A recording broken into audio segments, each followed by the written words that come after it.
1959, born in Royal Victoria Hospital, Blackpool.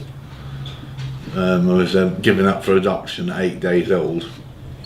And then I lived with the mum and dad in Hunts Cross in Liverpool for 10 years, which was obviously wonderful. I never wanted for anything.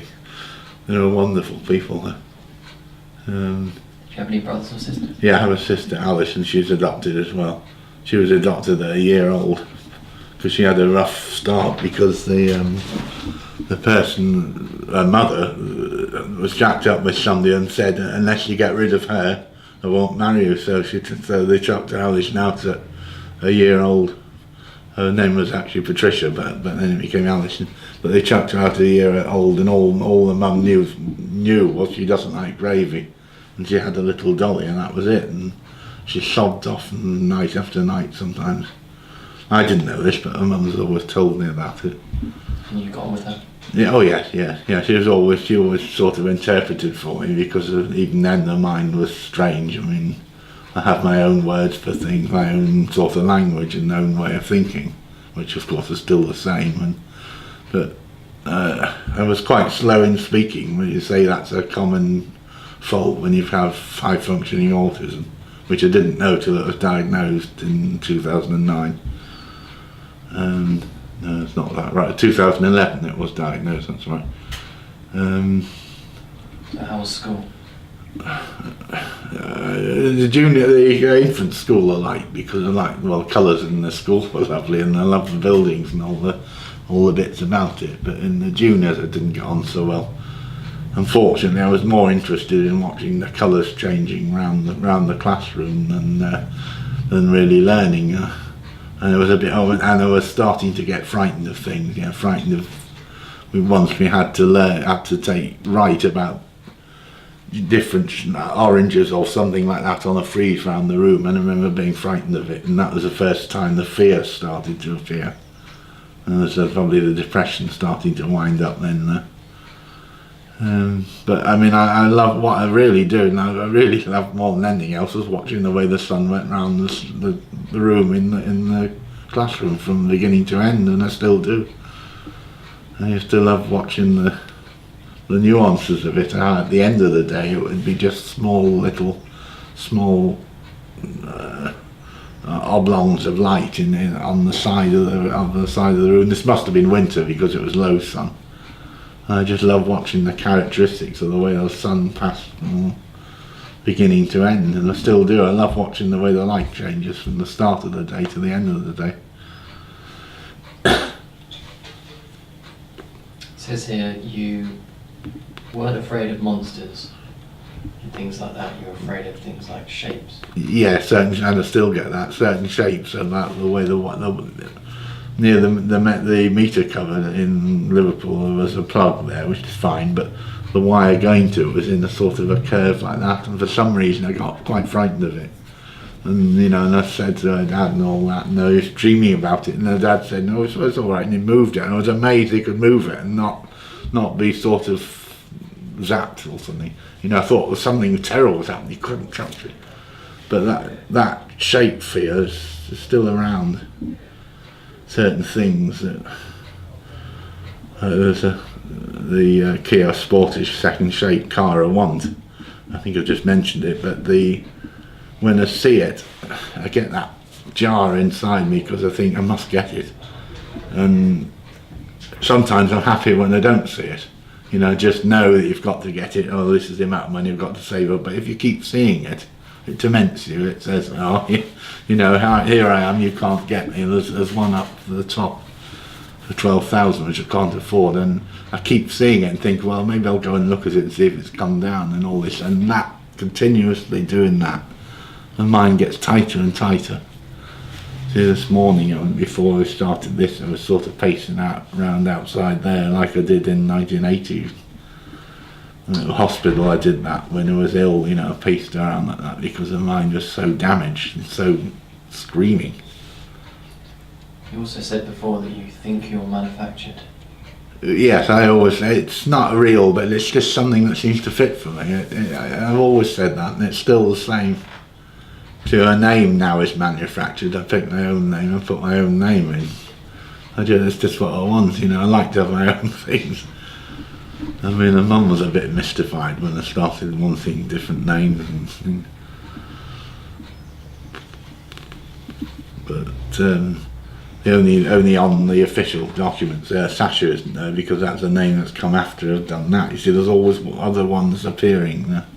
And now Sasha's my unofficial middle name, which I like because I've got 7 first names, normal, and I've got 1 unofficial name, then I've got 3 surnames. Of course, it's a 7, a 1, and a 3. It's all odd numbers, and it's 3. The first one, the second one, the third. It's all in 3s, 5s, and 7s, so which pleases me. I know it's silly, but I don't like things in even numbers. They have to be odd numbers. So. Would you say you had a happy childhood? Yeah, I was happy at home, but the demon depression was already floating around, you know. As I said, depression's like a devil in a big fast car that picks you up and takes you far away. It really does sometimes. Sometimes I go a long way away from normality with it. I wouldn't really wish it on anyone. It's horrible sometimes. It says here, you said before that at the age of 8 you used to worry about getting a heart attack. Yes. Well, that's when the beginning, and I think also the manifestation of depression. I was worried that Dad wouldn't come home at night. Every night you get them when the lights are on, and the fear, what if he doesn't come home, and this will go night after night after night, and that was it as well. And being frightened of getting detention at school, and the detention itself was irrelevant. It was the fear of the detention that was making it harder. And the darkness was around then. Do you think your parents understood you? Well, they were long suffering, let's put it that way. I think they understood me to a point, but they knew you had a bit of a fruit and nut. I mean, they knew that. I mean, I knew that. I said, and I could write a report on myself to them and say that. You know. They knew that, and I knew that. But I'm a bit I don't know. I don't know whether I'm nuts or what, but it's blooming difficult to work with, whatever it is. What about high school? As a secondary school, do you mean? Yeah. The first 2 years were quite nice. Well, actually, were very nice because I enjoyed, apart from the one thing, the building I was in, enjoyed immensely. But then, so when I came to the 3rd year again, the depression started to appear, and I didn't work very well in the 3rd and 4th year because the depression was. Well, maybe I blame it on the depression, but I wasn't interested. And mine was up the creek, and I didn't do very well. I got behind. I was in sort of remedial class and things like that. But the music I was hell bent on doing. That never changed. I mean, I was doing that all the time. But a lot of the other bit was awful depressed. But in fact, the 4th year was depressed. But then it came to the bit. The summer holidays in 1974, as was mentioned before. I mean, suddenly the depression was off, and suddenly you got this absolute. It's just sort of like being in ecstasy, you know. It's like it was a reward for all the depression you've had in the year. Absolutely amazing. The contentment, sitting there, absolutely content for day after day after day, and it's something I don't get. Just beautiful. And used to go to Wheel Park in the evening with the dogs and it was, I don't know if you know, in 1974 it was a cloudy summer, but in the evening, virtually every evening, the sun would come out and you get this clear sun drifting across the open fields. Just amazing. I mean, I love cloudy summers, that's what I like, and 74 was just that. Everybody's saying it was terrible, but that's why it was so good for me. Like yesterday, did you see the colours of the sky yesterday? I mean, that's just perfect for me, that. So you said before you moved to Brentwood? Yes, in 1969, yeah. That's a Dad's job move there, yeah. You also said that at the age of 15 you were blighted with depression. 15, yeah, about there, yeah. I have to think when it was, yeah. Yes, if this fit about 14, 15, then it started. I mean, 75, 76 were awful. I mean, I wasn't ill or anything, but it was just low and dark. When I look at it now, it was pretty awful. I mean, I thought it was normal at the time, and when I look at it now, I think how dark that was. So when did you leave school? 1977. That's when he went into the Arnold bit that I mentioned, that you've mentioned to you about before. Can you explain about Arnold? God, how would I start with it? Well, let's see. The day I finished at school, the Friday, it was quite quiet, and it was a grey day, grey weather. I mean, I went home, nothing much happened. It just sort of finished there, and then the Saturday was much the same. But then Sunday evening, suddenly all the colours played at the same time. All the whole mind and the school lit up in this vibrant yellow and white and all sorts of colours, but mainly yellow and white. Absolutely amazing. And then that emotion on that day, and then I went to the school on that Sunday night and stood in the common room where there were bottles, I don't know what they were, but bottles in a box there, and looking at them, and just said, I'm the last man standing here, and said, remember this, you will remember this for the rest of your life. And because this was about 8:30, so the sun had just gone, because it was July the 24th, and the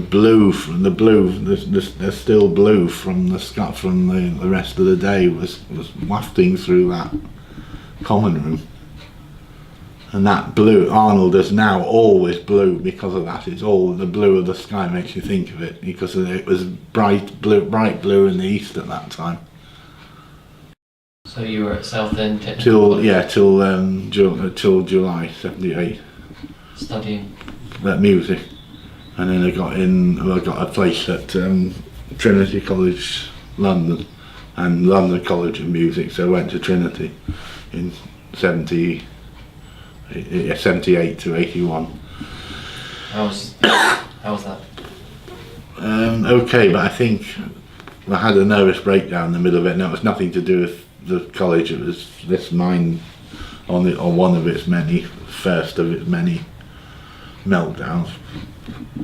And then I think I lost interest in it, actually. I was more interested in going up and down Oxford Street and going to Paddington to see the train, actually. I think I grew away from it. I didn't grow away from music, but I grew away from the college, I think. That was okay, but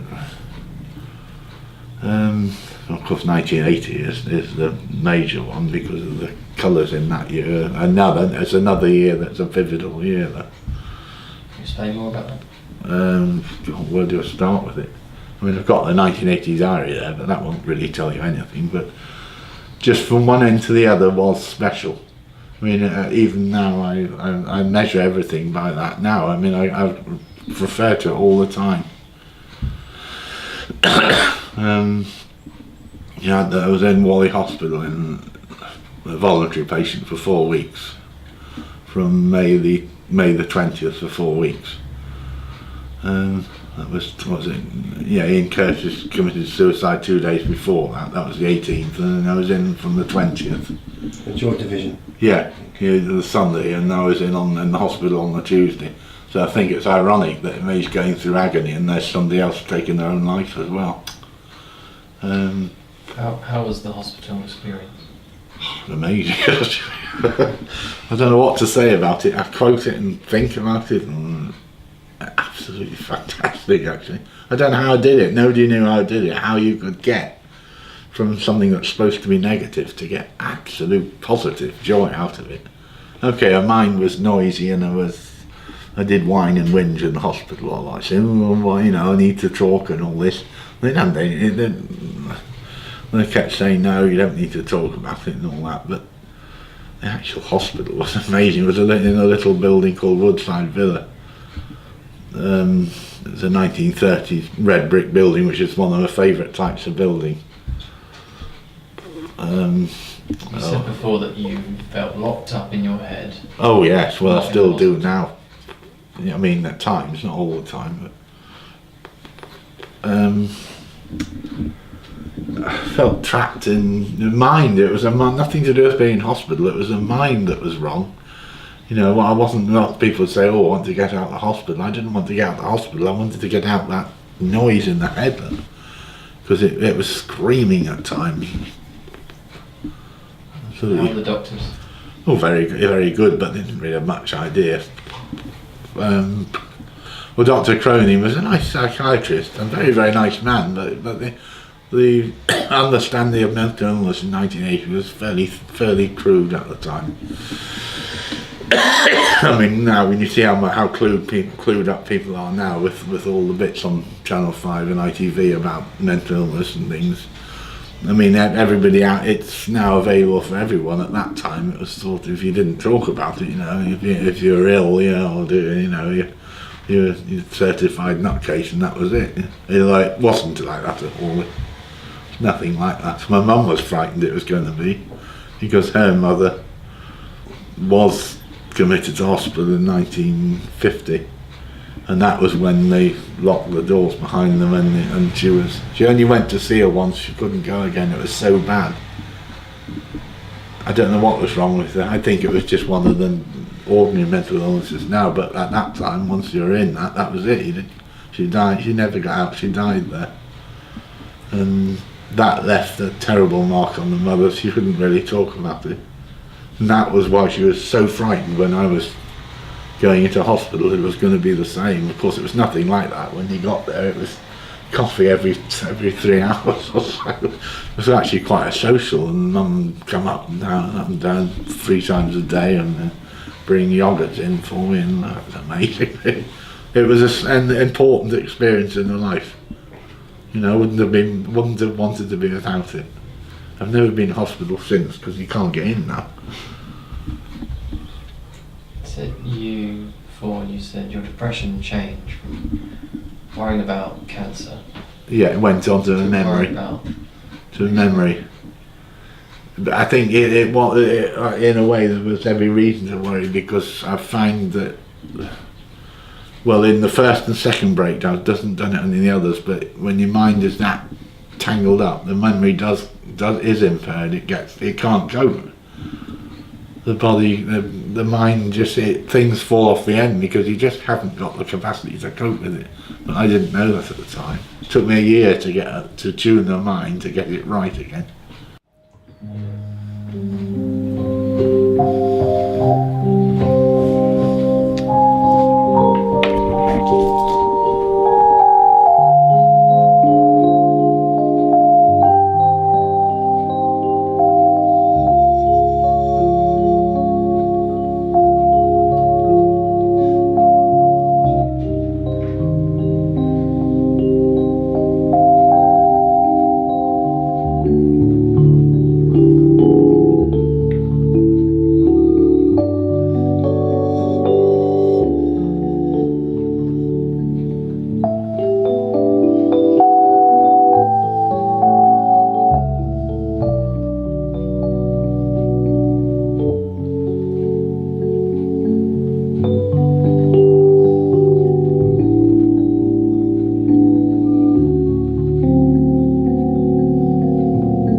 it's so important that you're able to, you know, express yourself on the. I don't know. It's just sometimes there's so much sadness in this. Sometimes I just have to hear it or do something with it. Sometimes. Yeah. Is that sadness coming from you beforehand, or sadness when you're listening back or playing? All of it, you know, it's all. And basically, what I said and I wrote in the diary, sentenced to life in sadness. I mean, sometimes it's good, sometimes it sometimes you get it. Well, sometimes it. What the word is? It locks up. It chokes. That's right. It choke on it. If there's too much of it, it chokes and you get nowhere. If it's just right, you'll get all these incredible colours that I feel when I'm it's playing. coming back from the music, and then, you know. I just love it, and I've never found anybody else that does that. I mean, there are plenty of people that bang it out and, you know, and all this rock stuff and all that, but I've never found anybody that does that. I mean, there may be something, but I've never found anyone. You actually feel it as well. Yeah. Yeah.